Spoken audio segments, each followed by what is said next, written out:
My name is Marina Terteryan, and I'm a service designer at the Y Lab in Los Angeles, California, and I host the Y Service Design Thinking podcast.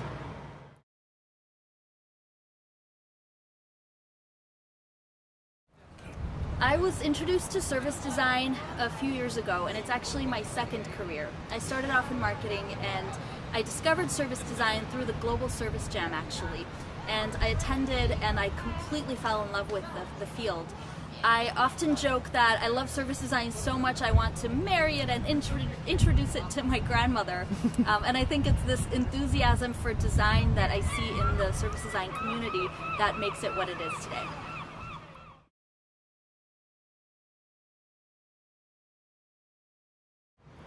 Well, I was first introduced to user research through marketing in my first career. There's a lot of benefit to be gained from doing user research to understand how people relate to a product or a service.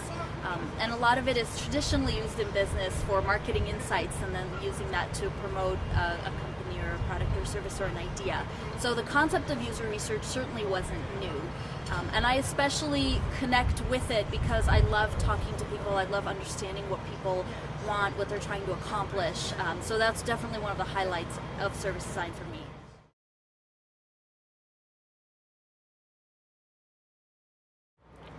I define user research as falling in love with your users. In business, we hear the sentiment of fall in love with the problem, but I think when you fall in love with the users, you can better understand them and discover what the true problem is.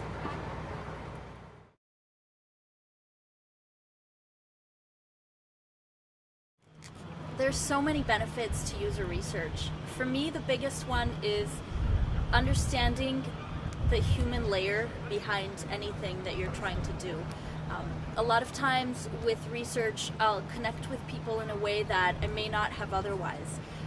My favorite example of user research that was life-changing for me was I once had to interview my mother about her field. She's a nurse, and it was one of the best conversations we've ever had in our lives. And it was something we wouldn't normally talk about. You know, we wouldn't talk about her work at that level and at that depth. And it really changed the dynamic of our relationship.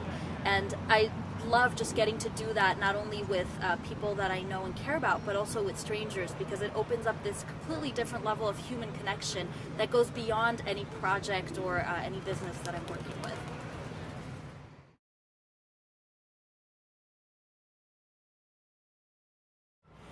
My favorite types of user research, let's see, my ultimate favorite is immersive research.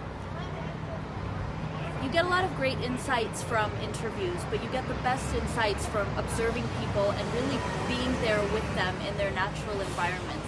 There's so much you can learn, not just from what they say, but how they behave in a context that's natural for them. And I think it opens up a lot of questions that I didn't realize I had. And it allows me insights into their daily life that end up being really useful to the project.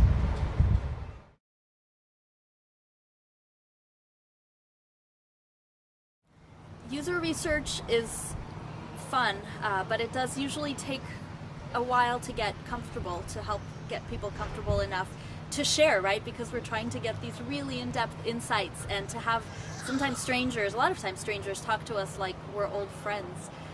So I've developed some tips and tricks to use over the years. One of my favorites is to ask why and not just take an answer at face value. So if someone says they hate X, ask, well, why? What makes you say that? And keep asking why in a friendly and respectful way several times until you get to a true insight and something that's really meaningful for them. And they may not even realize that they're feeling a certain way until they really have this respectful and personal conversation about the topic. I also really like asking about the last time someone did something. I think it's really easy to give generic answers when you say, well, how often do you exercise? If someone asked me that, I would say all the time. But if someone asked me, when was the last time you went running? I would say in 1996. And that actually gives a lot more information than if I just provide a generic answer. So trying to get as specific as possible can be very, very useful.